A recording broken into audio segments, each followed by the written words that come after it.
بسم اللہ الرحمن الرحیم۔ السلام علیکم۔ اللہ تعالیٰ نے اس کائنات میں کئی عالم تخلیق کیے۔ اس کرۂ ارض پر دو ایسی مخلوقات ہیں جن کی ہدایت کے لیے اللہ تعالیٰ نے 1,24,000 انبیاء کرام اور رسول مبعوث فرمائے۔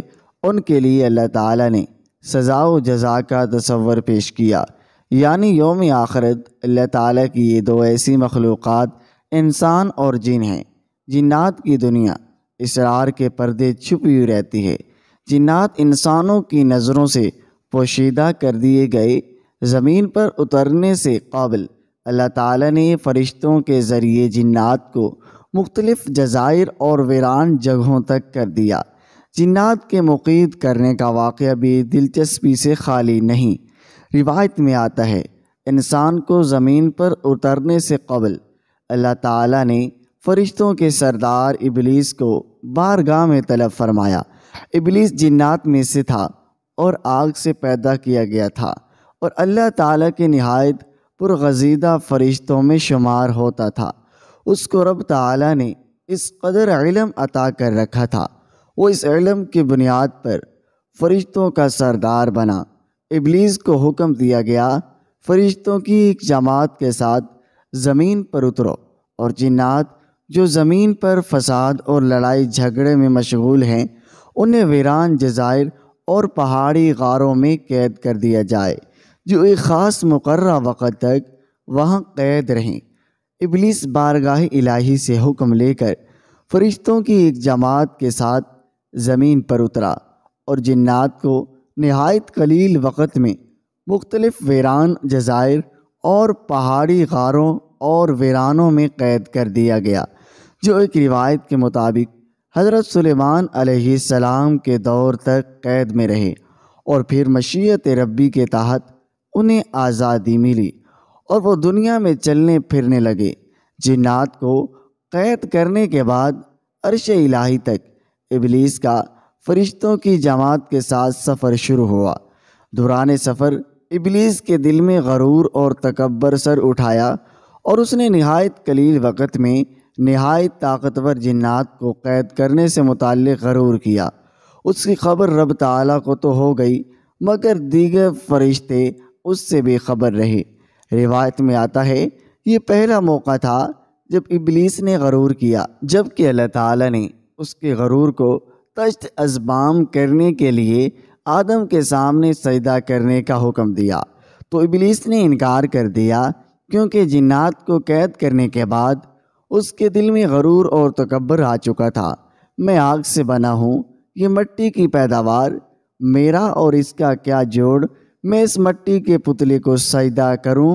حکم تعالیٰ سے انکار پر ابلیس کو رندہ درگاہ کرتے ہوئے شیطان ٹھہرا دیا گیا۔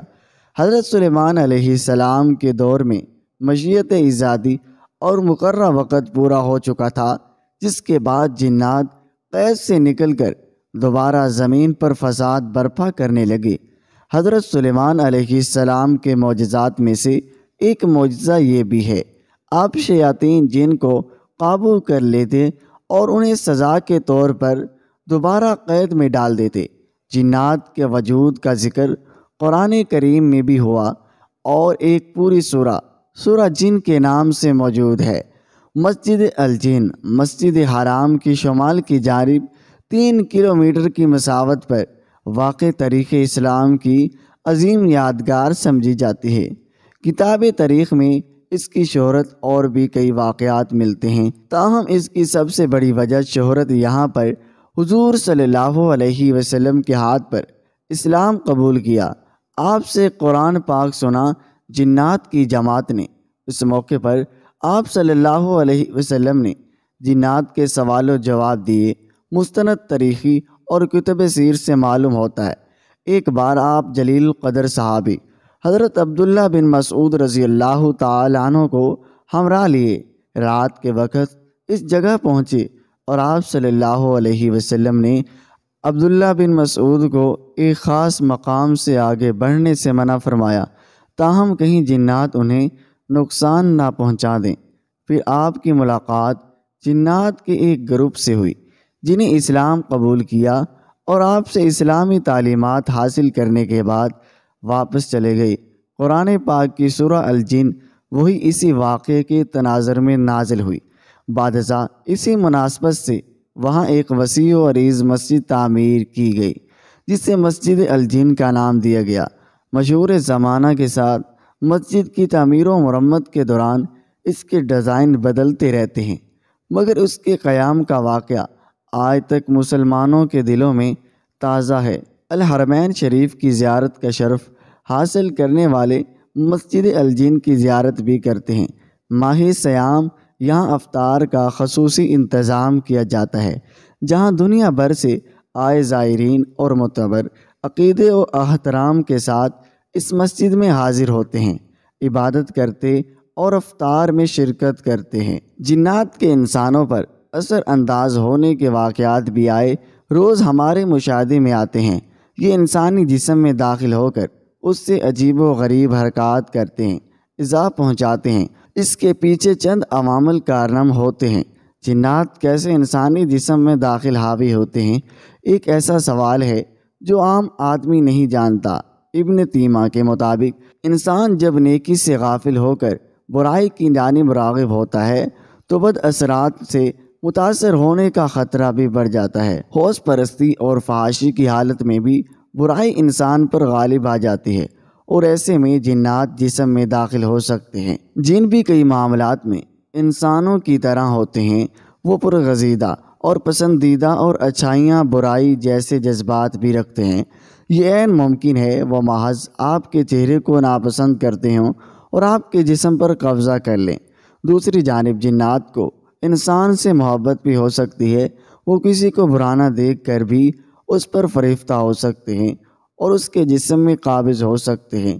یہ معاملہ خواتین کے ساتھ زیادہ پیش آتا ہے، چونکہ جن انسانوں کی نظروں سے پوشیدہ ہیں، اسی لیے بعض اوقات ہم انجانے میں انہیں نقصان پہنچا بیٹھتے ہیں۔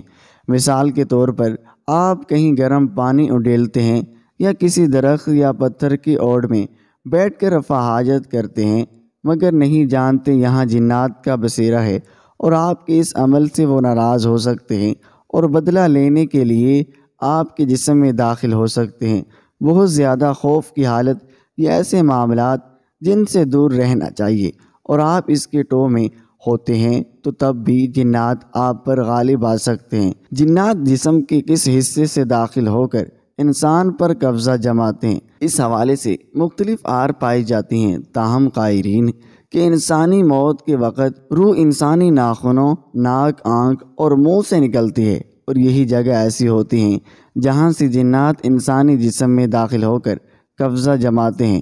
اللہ تعالیٰ نے انسان کو شر سے بچنے کے لیے کئی طریقے بتائے ہیں، جن میں حضور اکرم صلی اللہ علیہ وسلم کے ذریعے تعلیم بھی دی گئی، اور کئی ایسی مسنون دعائیں اور وظائف موجود ہیں جن کے ذریعے سے جنات کا توڑ کیا جا سکتا ہے۔